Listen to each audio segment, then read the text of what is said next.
नमस्कार दोस्तों, एक बार फिर से आप लोग का बहुत बहुत स्वागत है हमारे ऑफिशियल यूट्यूब चैनल अविजन इंस्टीट्यूट पे। मैं हूँ उर्वशी सिंघी और आज का जो हमारा टॉपिक ऑफ डिस्कशन यहाँ पर रहेगा वो रहेगा top 10 current affairs based on 10 फरवरी 2023। तो आइए डिस्कस करते हैं कि आज के हमारे करंट अफेयर्स के सेशन में हम क्या क्या यहाँ पर डिस्कस करने वाले हैं, कौन सी टॉप 10 न्यूज़ यहाँ पर हम डिस्कस करेंगे, वो बात यहाँ पर करेंगे। साथ ही साथ उसकी एमसीक्यूज कैसे बनेगी वो भी हम यहाँ पर देखेंगे। तो सबसे पहली न्यूज़ आपके साथ हमारी स्क्रीन पर ये रही, MeitY bans on loan apps includes non Chinese players like PayU's, LazyPay and Kissht. Right, तो दोस्तों आप देख सकते हैं कि आर्टिकल हमने कहाँ से लिया है, क्योंकि ये बहुत ट्रेंडिंग आर्टिकल है और इस पर क्वेश्चन बनने के बहुत चांसेस है। तो यहाँ पर मेती ने क्या कर दिया है, बेसिकली जो एप्स है जो कि नॉन चाइनीज प्लेयर्स के लिए यहाँ पर है, वहाँ पर उसको क्या कर दिया है, बैन कर दिया। हालांकि हम हमेशा सुनते हैं कि चाइनीज ऐप्स को बैन कर रहे हैं, लेकिन इस बार नॉन चाइनीज ऐप्स को भी बैन किया है। इसके बारे में पूरी डिटेल पढ़ते हैं।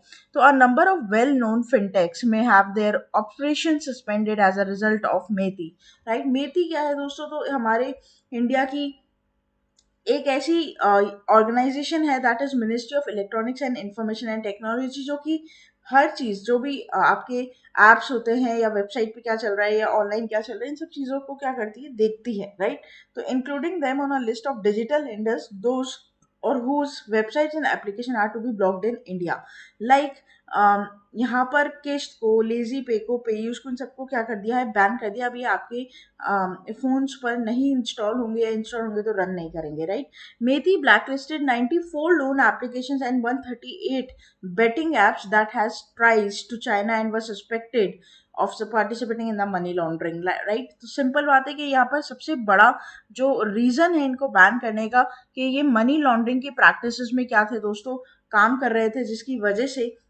इट्स बेसिकली ये एक हमारे लॉ को ब्रेक कर रहा था। राइट, अच्छा, इस पर आपका क्वेश्चन आप कैसे देख सकते हैं, तो which ministry of India banned loan apps including non Chinese apps like PayU's, LazyPay and Kissht. Basically इन तीनों ऐप से, ठीक है, जो 3 ऐप्स है आपके पास जिनको बैन किया गया है अभी, ये एक लोन गिविंग ऐप थे। राइट, इस पर जाकर आप अपना लोन ले सकते थे, जिसकी वजह से आप जो भी है, मतलब जैसे हम फाइनेंशियल इंस्टीट्यूशन से जो लोन लेते सेम उस तरह से प्रोसेस करते थे, लेकिन इनका काम मनी लॉन्ड्रिंग का में यहाँ पर एक्टिविटीज देखने को मिली, जिसकी वजह से मेती ने इसे क्या कर दिया, बैन कर दिया।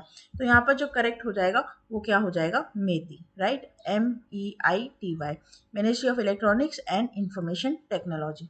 आगे चलते हैं नंबर 2 के ऊपर। तो एमपी में Indore civic body to launch green bond IPO on February 10 to raise funds for solar plants. Right, IPO क्या है दोस्तों, यहाँ पर इनिशियल पब्लिक ऑफरिंग। ये एक और दूसरी ट्रेंडिंग न्यूज़ यहाँ पर हमारे साथ आई है, जिसके बारे में हमें डिस्कस करना चाहिए, आपके एग्जाम पॉइंट ऑफ व्यू से इंपॉर्टेंट होगा ये। तो यहाँ पर इंदौर की सिविक बॉडी ने लॉन्च कर दिया है IPO on February 10 to raise the solar plant, right, for the funds of solar plant. तो यहाँ पर Indore municipal corporation has rank top in cleanliness survey for 6 consecutive years। आपको पता ही है कि हमारे इंडिया में सबसे क्लीन अगर किसी सिटी को बोला गया तो Indore has become the country's first civic body to launch green bond seeking to raise 244 crores for a 60 megawatt solar plant as its water pump station. The public issues for the green bonds will be open for subscription on February 10 to 14. The issue will be listed on NSC। Right, तो basically यहाँ पर दोस्तों क्या किया गया है, IPO launch किया गया है, इनिशियल पब्लिक ऑफरिंग। मैंने इसके बारे में आपको बताया है कि इनिशियल पब्लिक ऑफरिंग होता क्या है। जब भी कोई नई कंपनी शेयर मार्केट में पहली बार अपना क्या करती है, शेयर्स इशू करती है, तो वो IPO के फॉर्म में भी कर सकती है। राइट, जिसकी वजह से आप उसमें पैसा इन्वेस्ट कर सकते हैं। और यहाँ पर क्या करता है, सेबी टास्क देता है कि अगर आपके IPO को लोगों ने एक्सेप्ट किया, इसका मतलब आपके शेयर्स को भी लोग लेने में इंटरेस्टेड हैं। तो IPO is nothing just a task given by the SEBI to get into the list of NSE। Right, अच्छा, इस पर आपका क्वेश्चन कैसे बन सकता है, तो dash becomes the first civic body to launch green bonds. तो करेक्ट हो जाएगा कौन सा हमारा सिटी होगा दोस्तों, इंदौर। राइट, IPO के बाद हमेशा कौन सा लॉन्च होता है दोस्तों, तो FPO लॉन्च होता है। ध्यान रखना, follow on public offering. Right, IPO launch होने के बाद हमेशा follow on public offering FPO क्या होता है, लॉन्च होता है। राइट, नेक्स्ट चलते हैं न्यूज नंबर 3 के ऊपर। Reliance Industries Ashok Leyland unveil India's first hydrogen-powered heavy-duty truck at India Energy Week. Right, India Energy Week के बारे में मैंने आपको बताया था कि इंडिया एनर्जी वीक यहाँ पर स्टार्ट किया गया है किसके द्वारा, पीएम मोदी जी के द्वारा। उसी को लेकर यहाँ पर एक आर्टिकल निकला है जो आपका न्यूज नंबर 3 यहाँ पर बन सकता है क्योंकि ये बहुत इंपॉर्टेंट है। तो यहाँ पर बात करेंगे, रिलायंस इंडस्ट्रीज लिमिटेड ने अशोक लेलैंड के साथ मिलकर अनवेल किया इंडिया का first hydrogen internal combustion engine technology solution for the heavy duty trucks. जो भी हेवी ड्यूटी ट्रक्स है ना, उनको लेकर यहाँ पर बात की गई है और इसका इनॉग्रेशन पीएम मोदी जी के द्वारा इंडिया एनर्जी वीक बेंगलुरु में हुआ था। The hydrogen tech solution will emit near zero emissions, deliver performance on par with conventional diesel trucks and reduce noises. तो बेसिकली यहाँ पर क्या होगा, वो जो जब ट्रक चलते थे तो वो काली काली धुएं निकलते थे, वो सब नहीं होगा, बहुत ज़्यादा आवाज़ नहीं होगी, ठीक है। और ये इन्वायरमेंट फ्रेंडली यहाँ पर आपको देखने को मिलेगा। तो ग्रीन हाइड्रोजन बेसिकली क्या है? Green hydrogen is a hydrogen generated by renewable energy और form of low carbon power, right. मैंने यहाँ पर दोस्तों आप लोगों के लिए रेड मार्क कर दिए हैं सारे आर्टिकल्स में ताकि आप इंपॉर्टेंट पॉइंट्स पढ़ सके और कभी आपको जल्दी हो या आप एग्जाम से पहले रिविजन करना चाहते हो तो आप आराम से इसको देखकर क्या कर सकते हो, अपना रिवीजन कर सकते हो, ठीक है। तो it's very important. Even NITI Aayog ने भी यहाँ पर रिपोर्ट किया था कि इंडिया बहुत क्रिटिकली यहाँ पर इकोनॉमिक डेवलपमेंट चाहता है तो ग्रीन हाइड्रोजन को नोट करना पड़ेगा और नेट जीरो एम्बिशंस की तरफ जाने पड़ेंगे by the year 2050।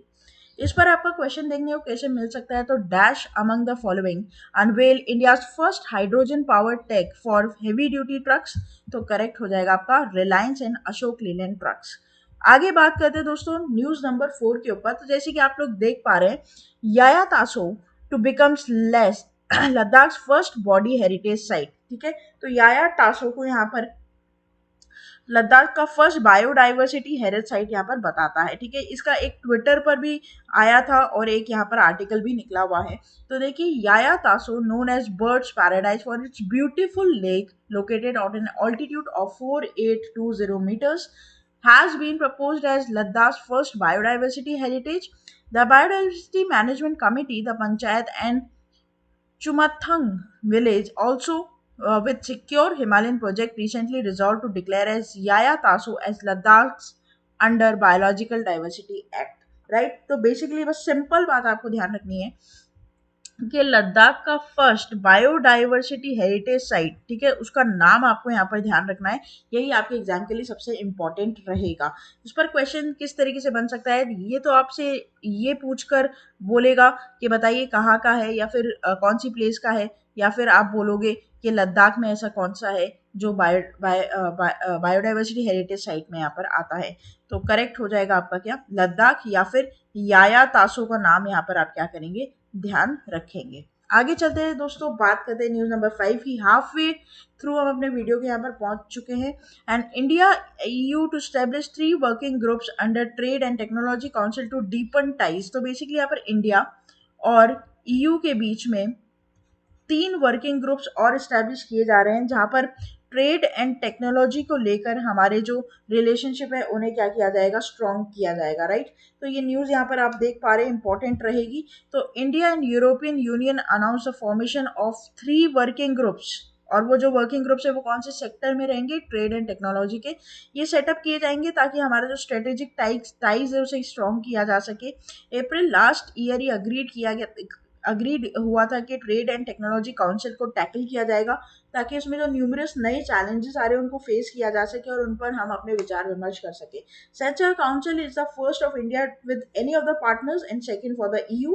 Following the first one it has set up the United States, right. तो यहाँ पर यूनाइटेड स्टेट्स से पहले ऐसा US के साथ कर रखा है, लेकिन अब वो किसके साथ करना चाह रहा है, इंडिया भारत के साथ करना चाह रहा है, ठीक है। तो इसके लिए 3 ग्रुप्स यहाँ पर क्या किए गए, इस्टेब्लिश किए गए हैं।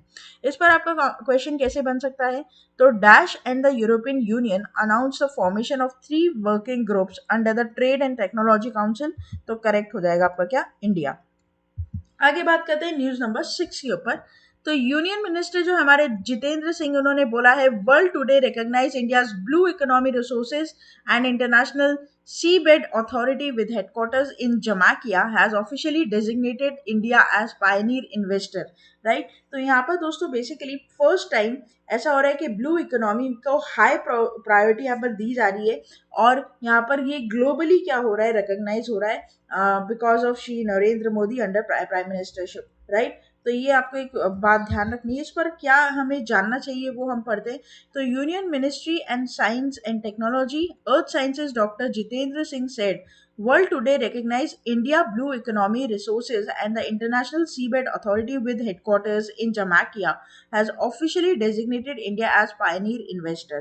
The Union Minister of Science and Technology said blue economy has given high priority in the same now as being recognized globally. तो बेसिकली यहाँ पर दोस्तों जो इंडिया की ब्लू इकोनॉमी है उसको ग्लोबली क्या किया जाता है, रिकॉग्नाइज किया जाता है, और यहाँ पर जो इसका ऑफिशियल हेडक्वार्टर है जमाकिया में, वहाँ पर इंडिया को एज अ पायनियर इन्वेस्टमेंट भी डेजिग्नेट किया गया है, ठीक है। तो which country has been designated as the pioneer investor by the international seabed authority, तो करेक्ट हो जाएगा इंडिया, राइट। ये इंपॉर्टेंट रहेगी न्यूज़ आपके लिए बहुत, क्योंकि ये नई है और यहाँ पर दोस्तों इंडिया को पहली बार किसी दूसरी कंट्री में फर्स्ट टाइम डेजिग्नेट किया गया है, तो ये एक इंपॉर्टेंट बात यहाँ पर रहेगी। आगे चलते हैं न्यूज़ नंबर 7 के ऊपर। India delivers 50 more buses to Sri Lanka at presidential secretariat premises under economic assistance scheme of Indian government, right. तो यहाँ पर बेसिकली इंडिया ने 75 और बसेस किसको दी है, श्रीलंका को दी है, ताकि उनके जो क्राइसिस चल रहा है अभी उसमें उसकी हेल्प हो सके, ठीक है। और ये इंडिया की पॉलिसी है। तो India has 75 buses as a part of support to strengthen the transport of its southern neighbour which is going through its worst economic crisis since 1948, marking Sri Lanka's 75th independence anniversary, India has handed over another 50 buses to strengthen the rural transport services in Sri Lanka. Handed over 165 buses so far, as the registration of 40 is already being done. 500 buses are being supplied to Sri Lanka through Indian assistance towards strengthening the public transport infrastructure.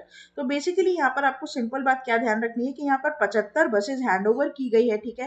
High commission ने state किया है कि as a assistance to the neighbour first that is Sri Lanka, तो उनकी mobility और accessibility को क्या किया जाएगा, सपोर्ट किया जाएगा, जिसकी वजह से 75 बसेस और यहाँ पर क्या की गई है, सपोर्ट और स्ट्रेंथ करने के लिए दी गई है, किसको, श्रीलंका को, क्योंकि वो वर्स्ट इकोनॉमिक क्राइसिस से गुजर रहे हैं, ठीक है। तो ये आपको ध्यान रखना है। अच्छा, as a making the Sri Lanka 75th independent anniversary इसलिए 75 बसेस वहां पर दी गई है, ठीक है। India also handed over the 125 SUVs to the Sri Lanka police under the line of credit of help, right. तो ये भी एक इंपॉर्टेंट बात आप इसमें नोट करेंगे। इसका क्वेश्चन कैसे बन सकता है, तो India provided 50 buses to dash under the economic assistance scheme, तो करेक्ट हो जाएगा श्रीलंका। आगे बात करेंगे न्यूज नंबर 8 के ऊपर।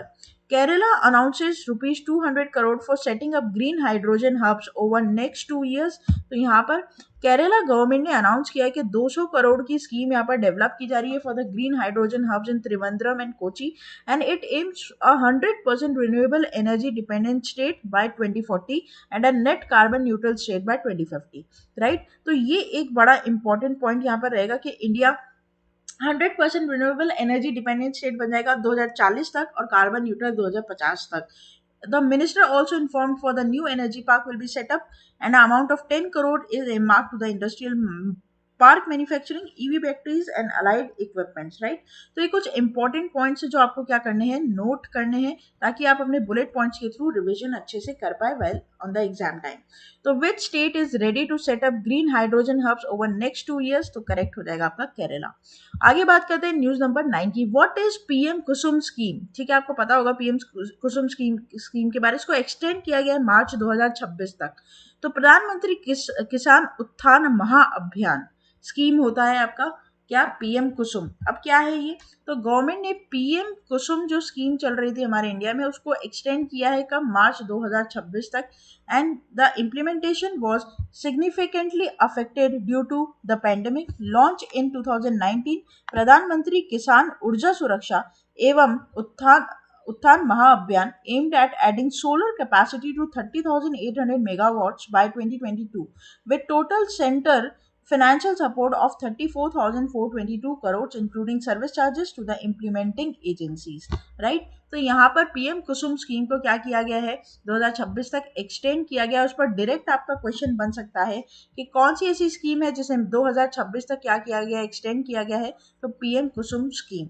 आगे चलते दोस्तों, लास्ट हमारी न्यूज रहेगी आपके और मेरे साथ यहाँ पर 10 number news, equity worth ₹2 billion. तो यहाँ पर क्या है, बेसिकली वोडाफोन आइडिया ने कन्वर्ट किए उसकी dues of 16,133 crore into equity and issues shares for ₹10 each, company said, right. तो यहाँ पर वोडाफोन आइडिया की जो मर्ज है वी कंपनी जो 5G यहाँ पर लेकर आ रही है, तो बेसिकली यहाँ पर इसने क्या किया, अपने ड्यूज को इक्विटी में कन्वर्ट कर लिया है, ठीक है। तो यहाँ पर government has approve the conversation of 16,133 crore interest due debt ridden Vodafone Idea to equity after receiving a firm commitment from Aditya Birla Group to run the company and bring necessary investment. Telecom Minister Ashwini Vaishnav said equity shares of face value 10 each will be issued to the government at the same price. तो यहाँ पर जो date था दोस्तों, इन लोगों का loan दिया हुआ था 16,000 समथिंग करोड़ का, उसको अब इक्विटी में क्या कर दिया है, ट्रांसफर कर दिया है, ठीक है। ताकि डेट डेट पे क्या लगता है, इंटरेस्ट लगता है, और इक्विटी पे क्या रखता है, इक्विटी देते हैं, इसका मतलब आप क्या दे रहे हो, एज अ ओनरशिप दे रहे हो किसी को। तो यहाँ पर उस डेट को इक्विटी में क्या कर दिया, कन्वर्ट कर दिया, और इसकी परमिशन सरकार ने दे दी है, ठीक है। सिंपल बात यहाँ पर आप ध्यान रखेंगे। इस पर आपका क्वेश्चन कैसे बन सकता है कि कितना फंड आउटले यहाँ पर कन्वर्जेशन का अप्रूवल मिला है गवर्नमेंट के द्वारा कि वो अपने डेट को इक्विटी में कन्वर्ट कर सकते हैं। तो यहाँ पर जो करेक्ट हो जाएगा 16,133 करोड़ रुपीज यहाँ पर देखने को आपको मिलेगा, ठीक है। तो दोस्तों ये था हमारा पूरा आज का सेशन। आशा करते हैं कि सेशन आप लोगों को अच्छा लगा होगा। अच्छा लगा है तो प्लीज चैनल को सब्सक्राइब करना ना भूलें, वीडियो को लाइक जरूर कर दें और शेयर करते रहें अपने फ्रेंड्स के साथ, रिलेटिव्स के साथ और ऐसे एग्जाम एस्पिरेंट्स के साथ जो कॉम्पिटिटिव एग्जाम की तैयारी कर रहे हैं यहाँ पर। और साथ ही साथ जुड़े रहिए आगे आने वाले और फ्रूटफुल वीडियोस के लिए। तब तक के लिए thank you so much and have a nice day.